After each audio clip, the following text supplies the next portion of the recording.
dual cameras on the Mi A1 with those on the OnePlus 5. After comparing the camera on the A1 with the G5s Plus in my last video, this one is the next most requested video from you guys.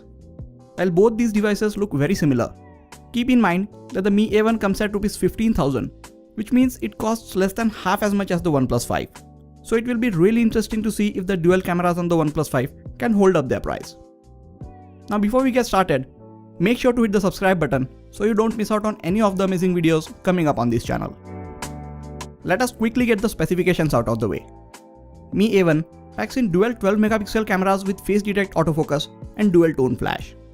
One of the camera has a regular 26mm wide lens, while the other has a 50mm telephoto lens with an aperture of f2.6. OnePlus 5 also has a dual camera setup with face detect autofocus on its back. The wide angle camera has a 16 megapixel sensor with f1.7 aperture and electronic stabilization, while the telephoto camera has a 20 megapixel sensor with f2.6 aperture.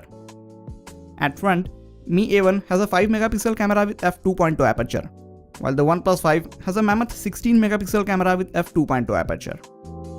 Dual cameras on both these phones have similar functions. You can choose between either of the cameras while clicking images. They also allow you to take images with depth effect by simultaneously gathering information from both the cameras. On the A1, for some reason, you don't have the option of switching to the telephoto lens while shooting video, which you can do on the OnePlus 5. Now that we know the function of dual cameras on both these smartphones, let us take a look at some of the images and videos that I took with them. Both the cameras capture a lot of information in good lighting conditions.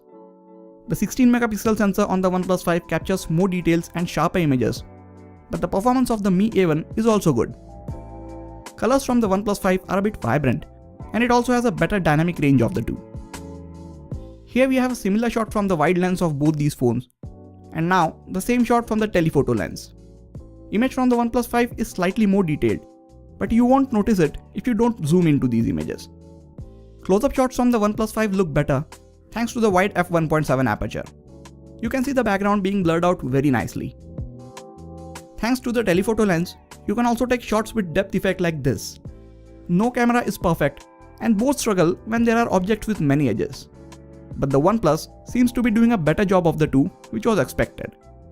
That being said, I am surprised to see such good results from the depth effect of the Mi A1. Here are images without the HDR mode turned on.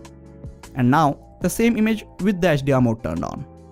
The image from the Mi A1 is more impressive because its original image was darker and it brought up a lot of details from the shadows and also preserved the highlights in the sky.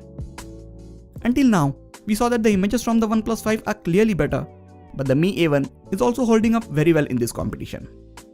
As we move to lower lighting conditions, difference in the images start getting noticeable. Wide aperture on the OnePlus 5 helps it capture more details, and its wider dynamic range comes into play in these situations as well. Mi A1 also performs good for the price at which it comes in, but there is a lot of noise in its low light images since the camera cranks up the ISO to compensate for the narrower aperture. All of these low light images from the OnePlus 5 are very sharp, show better colors of the two, and also have a lot of detail in there. In this image, you can see the amount of noise being captured by the camera of the A1 compared to the OnePlus 5. The 16 megapixel front-facing camera on the OnePlus 5 captures more details and better dynamic range of the two. Coming to the video performance, both the phones lack optical image stabilization, but the electronic stabilization on the OnePlus 5 does a great job even while shooting 4K videos. Video from the A1 is not stabilized at all and it looks really shaky. I hope that Xiaomi will add some sort of software stabilization to make the videos usable with future software updates. To conclude, the camera on the OnePlus 5 is definitely better, but that doesn't mean the one on the Mi A1 is not good. It can take some really good images in bright lighting conditions, and I actually prefer the HDR shots that come out of it. So if camera is the main deciding factor for you, and you have that extra cash, then definitely go for the OnePlus 5, as you also get a lot better internal hardware and overall better experience for the extra price that you pay.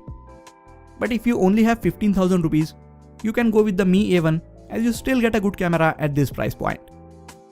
The main point of this comparison was that you can spend as little as 15,000 rupees and still end up with a good smartphone that has a decent camera for general use. In my last video, I compared the camera on the Mi A1 with the camera of the G5s Plus. If it is something that you are interested in, and you haven't checked it out yet, I will leave a card to that video on the top right corner of the screen and also link it in the description section. I hope you guys understand the efforts that go behind making these videos. I purchased the Mi A1 on the launch day, which was really hard to find at the offline stores. On the same day, I went out and shot these amazing camera samples. And now have this video ready for you guys. If you appreciate this, let me know by hitting that like button and subscribe to the channel for a lot more amazing videos like this. That is it for this video guys. You can also check out some of the other videos on this channel. This has been Sagar, and I'll catch you guys in the next video. Take care.